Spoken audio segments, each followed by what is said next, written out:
there was an investor who would invest in us, and he said to us, he said, Tengku Farith, you got two choices here. I like your company, I like what you do. I got two things. I can put money into you, he said, about 1 million ringgit, or I can give you projects. That is like, he said, not much, but 300, 400,000. I chose the projects. Because with the project I learn, and with the projects I have a name. And when we sold out this content management system to the market, we bombarded the market. We approached the NGOs and start offering them free. We approached certain friendly companies and start offering it free for them, so that we have brand names. And when we go to the market to the real customers that we're going to pay, the first question they will ask is, who's your customer? And then we had Bangsar, we had certain established names that who actually didn't really pay for the system. But they used it and they were happy. Okay, we were ready. That's how you avoid this doubt. You create that momentum going on. And how we did it was that we worked together with an entrepreneur company who's willing to share the risk with us. Okay, we worked with a customer who's willing to share the risk with us. Okay, who's now tested and so on. And I remember, I went to, the first $1 million project was with EPF. And to be honest with you, we didn't even go into that tender. And somebody told us that the tender by EPF was coming out for a content management system and said, you guys are stupid or what? You didn't go in? What, you sleeping? They told us. It was our partner and said, I'm supplying something for EPF. Go into this tender because I'm sure your product will be. And lo and behold, we actually got shortlisted. And the guy that we were considering was IBM. And our price was 4 million, IBM was 40 million. Okay, no brainer. But they were asking the question, does it work? And I remember the person who chaired it was the CEO himself. Called us in, Assocation, by that time was that low, and told us and said, we like your price. My technical team people likes it. I don't know anything about technical, he said, but I got one concern. If I'm going to bet on you, I'm going to make sure it works. I said, okay. So, what do you want, sir? We asked. He looked at me, I looked at him and said, okay, if it doesn't work, I don't pay. Huh? I said yes. My CFO fell off the seat. And then because the CFO was going, this is a 4 million project, of course it's 1 million. How the hell am I going to find 1 million?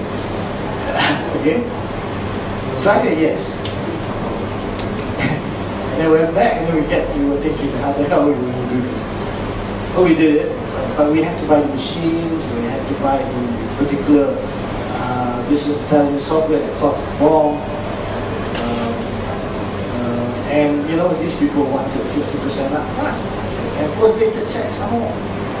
We couldn't do it actually. And then suddenly, a government agency called Malaysia Debt Ventures appeared. Because we went to the bank and we asked, you got a $4 million project. It's called EPF. They are the customers. You know them, they got lots of money. And we went to the bank and we asked, I need financing for 1 million. And the bank goes, sure, give me a 1 million ringgit deposit.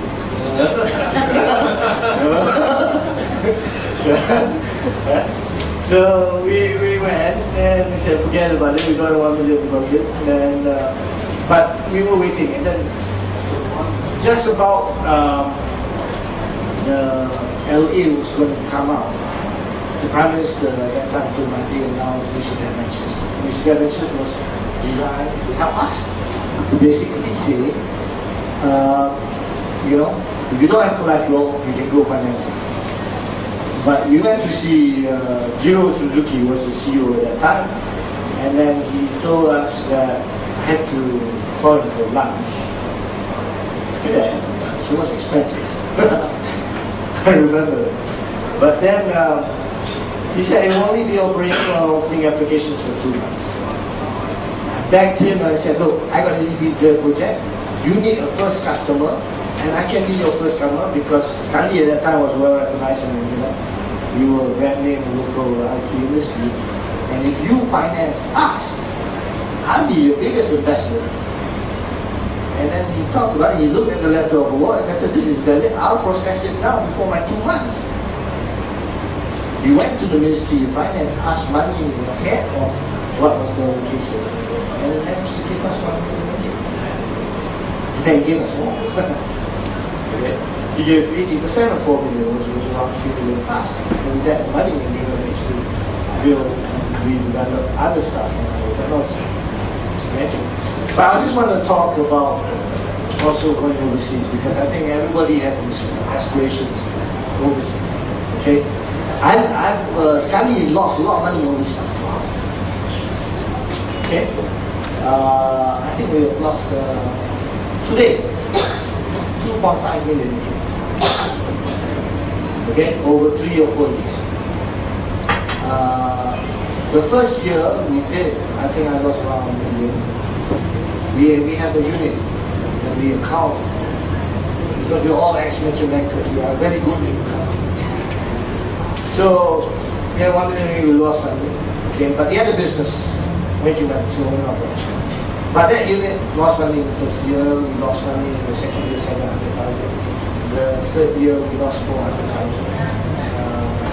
Next year we lost about 150,000, that was 2009. This year we made. Now what is the point I'm trying to make? The point I'm trying to make, depending on your appetite, okay, is that going overseas is a long-term affair. You can't do it tomorrow. In the first year, you'll be groping in the dark. You can't figure out who to talk to, who's your friend, who's the con man, okay? You don't know. We met a lot of con men. Okay? Yeah? Who's going to say they're going to bring you to the president or the prime minister or whatever, the wife or the mistress of the prime minister. And then we tried everything. To be honest, we tried everything. Okay? Yeah? Short of selling our bodies ourselves. Okay? But it takes long term. And you must invest in this long term. And we told ourselves that we're not going to make money in 1, 2. We told our board, the board queried us. And when the first figures came out, you made 1 million loss from overseas. How did you spend 1 million ringgit? But we did. And we told them, look, next year our target is to lose 500,000. Well, are you losing money again? No, but it's lesser money. But the point I'm trying to make is that it gets lesser, and now we're break even. Now we're making money. Now we have existing customers. And from that customer that we have, we're going to get other customers. And then after you get more customers, that's when we build the base. That's when you have full-time support staff. That's when the rest you don't do yet. You get a partner. Okay, honestly, you will hit the comments and the smooth talkers that will be, yes, you will. And you got to go through that, but make sure you don't give them money up front, and they will run away with it. But the thing is that, going long term was that. And don't ever think that one country is the same as the other country. And don't even think that your product that you are selling so well in Malaysia can be sold over there.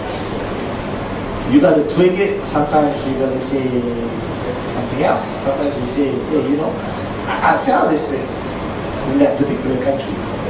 Okay? But because of your certain expertise, you can sell something else. Okay? So you cannot. I think my friend asked about Indonesia. And then he said, how do you sell in Indonesia? We've done about 2